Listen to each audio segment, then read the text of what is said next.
Buonasera.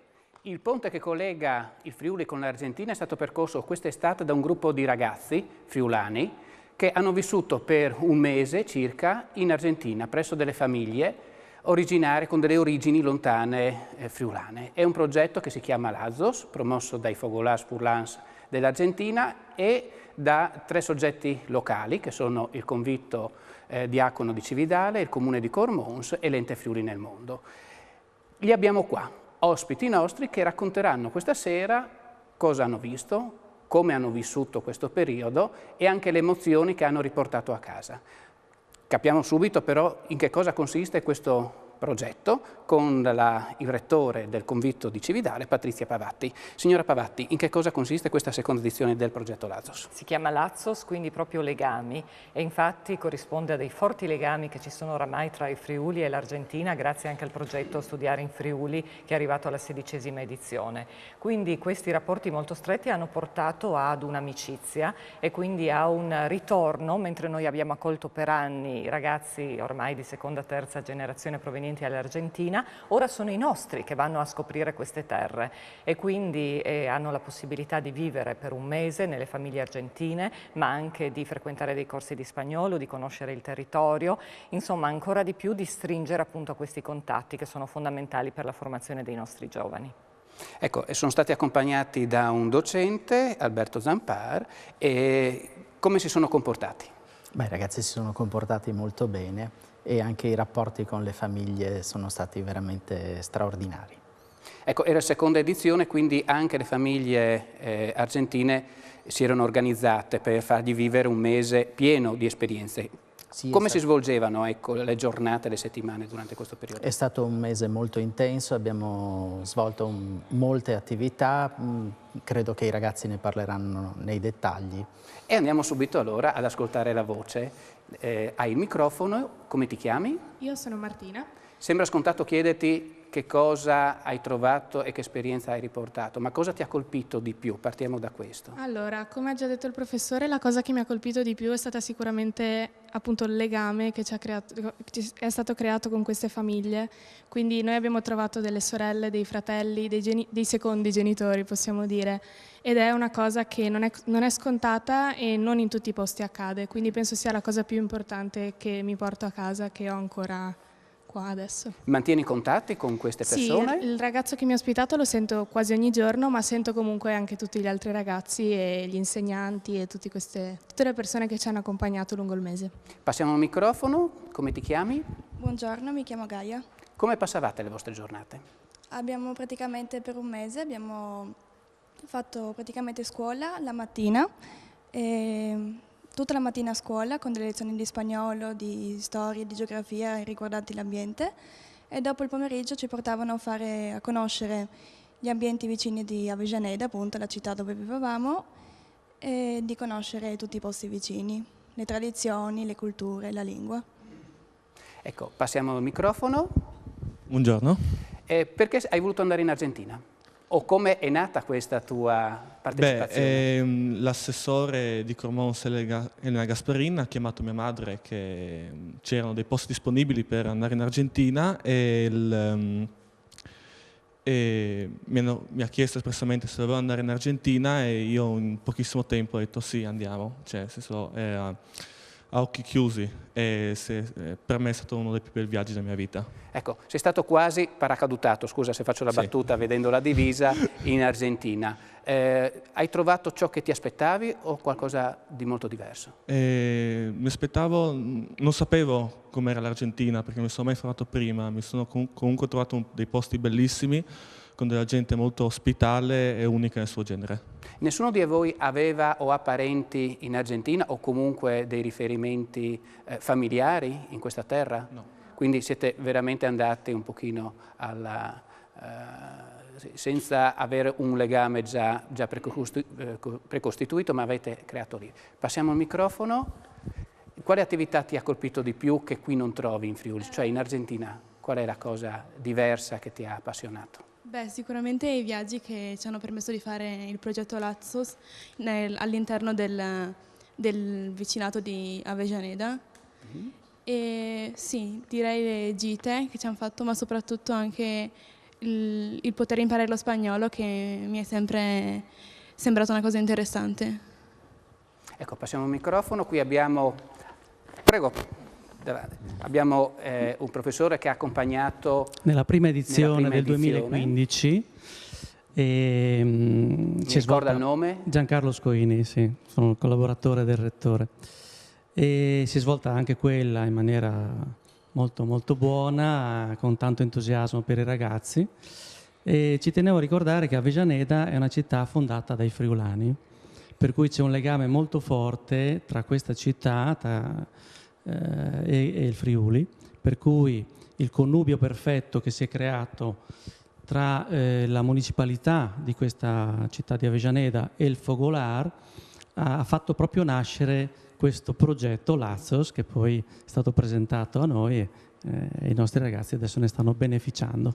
Rispetto alla prima edizione, dopo un anno, i ragazzi che avevano partecipato, che legami hanno mantenuto e che esperienza portano avanti? Gli stessi che questi ragazzi adesso manterranno da qui in avanti. In pratica si sentono continuamente con le tecnologie di adesso, mail, WhatsApp, messaggi. Aiuta eccetera. molto la tecnologia, immagino, sì, no? sì. Perché anche con le vostre famiglie eravate in costante contatto, sì. quindi è un Lazos che rimane bello, e bello qualche saldo. volta c'è anche la possibilità di qualche viaggio, o dal Friuli all'Argentina, così estemporaneo, perché si possono creare legami anche significativi, che possono durare poi nel tempo. Ecco, se passa il microfono dietro alla ragazza, perché lei, mi hanno detto, ha fatto un esperimento molto interessante in cucina. Il nome e ci racconti tutto. Allora, ho cucinato le empanadas, che sono della specie di saccottini, diciamo, Sì. con dentro carne e volendo anche verdure, oppure prosciutto, formaggio. E mi sono molto piaciute e per questo le ho fatte. E mi sono venute abbastanza bene. Dove l'hai imparato? Dove hai imparato questa ricetta? La ricetta l'ho trovata su internet. Accidenti. Però sì, ho cercato di farle più simili possibili. Continui a farle qua? Sì, sì. Ecco, piacciono ai tuoi Sì, amici sì, e parenti? Sì. Ai miei genitori sì, solo loro le hanno provate. Passiamo il microfono, se puoi alzarti, che così la telecamera può inquadrarti meglio. A te cosa ha colpito di più? O un aneddoto che merita di essere raccontato adesso? Sinceramente quello che mi è piaciuto di più è stato il viaggio alle cascate dell'Iguazú. È stata un'emozione incredibile, soprattutto perché non avevo mai visto una cosa del genere e mi è rimasto impresso veramente una cosa che non dimenticherò mai. È stata la cosa più bella, vedere questa immensità di acqua che cade giù così. E è la cosa che mi è piaciuta di più dell'Argentina, e a parte il rapporto con le famiglie che comunque adesso mantengo dopo tutto questo tempo e continuerò a mantenere. E parlami delle famiglie, qual è la vita quotidiana degli argentini? In cosa è diversa dalla nostra? Diciamo che hanno un stile di vita diverso, e gli orari soprattutto, fanno una siesta pomeridiana, quindi tornano a casa verso mezzogiorno e alle 3, 3 e mezza tornano a lavorare, quindi nel frattempo mangiano e dormono, quindi fanno una vita più agiata, e tornano a casa verso le 8 e mezza, 9 e si cena verso le 10, 10 e mezza, e quindi è un ritmo anche più leggero secondo me. Quindi ritmi Sì. di vita e di lavoro Sì, esatto. più rilassati? Sì, secondo me sì. Li invidiate? Sì. Sì. Io sì. Passiamo dopo. Il nome? Io sono Anna. Tu mantieni ancora i contatti con la famiglia argentina, abbiamo detto, sì, no? E quello che mi ha fatto più piacere è il fatto che alcuni degli argentini che abbiamo conosciuto là sono venuti qua proprio a Cividale a passare l'anno o comunque qualche mese al convitto, e questo insomma ci dà anche l'opportunità di un po' ricambiare i favori che ci hanno offerto e anche di fargli passare una bella esperienza come loro ce l'hanno fatta passare. Passiamo oltre. Il nome? Io sono Alessia.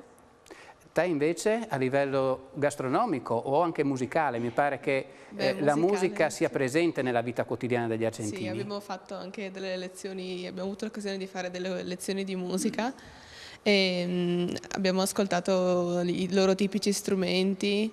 È stato molto interessante e la musica è molto bella e viva e fa sentire proprio il ritmo. Che strumenti? Il ghiro, che è diciamo un cilindro con delle fessure e viene suonato con... Come fa? Non so.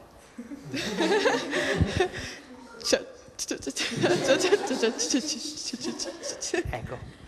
E si balla anche? Sì. Questo, cosa si balla là? Beh, il tango argentino che è nato a Buenos Aires. Chi di voi ha imparato a ballare il tango? Ce lo mostri? Potete fare la musica sotto. And Carlos Garrido, here is a piece dedicated to Evaristo Carriero. Un applauso. Passiamo perché la squadra vede una predominanza di femminucce, vedo, no? Come ti chiami? Il mio nome è Stefano. Torneresti giù? Sì. Domani mattina? Anche fra 5 minuti. Perché? Perché è un mondo che anche se non lo conosci, se lo vedi per la prima volta, come una magia che ti lega e che dopo è difficile dimenticarla, almeno per me. Per tutto. Grazie, passiamo al microfono. Ecco, ci sono il nome? Irene. Ci sono ancora delle testimonianze della friulanità, chiamiamola in senso lato, giù in Argentina, ovvero dopo tante generazioni e tanti anni. Sì. Come hai visto il Friuli? Beh, allora, io personalmente ho conosciuto il nonno di una ragazza che mi ospitava, che il suo nonno era friulano e quindi abbiamo parlato un po' friulano, cioè ne sapeva ancora un po'. Ed è stato molto toccante, diciamo, parlare con una persona spagnola, argentina, friulano. Sì, è stato molto interessante. E che idea hanno del Friuli oggi? Sei riuscita a capire se si immaginano ancora qua lo stesso Friuli che hanno lasciato o sono coscienti del percorso che lo stesso Friuli ha fatto negli ultimi 50-60 anni? Penso siano coscienti del percorso che il Friuli ha fatto. Però personalmente non ho conosciuto nessuno che friulano, diciamo, solo antenati. Ultimo, e concludiamo anche il giro, il nome. Anch'io mi chiamo Irene. Bene. E, per quanto riguarda la friulanità in Argentina, noi come gruppo abbiamo partecipato alla festa friulana di Avellaneda, dove abbiamo potuto mangiare polenta, salame, quindi comunque loro mantengono e ci tengono molto alle tradizioni friulane e comunque tutto ciò che li lega alla nostra terra. È stato molto interessante e sempre in occasione di quella festa abbiamo potuto parlare con diverse signore che parlavano friulano ancora. Perfetto. Vi ringrazio, grazie della vostra testimonianza. Il mio augurio è quello di una nuova esperienza in quella terra meravigliosa. Ringrazio gli accompagnatori, i responsabili del convitto e auguro a tutti voi una buona serata.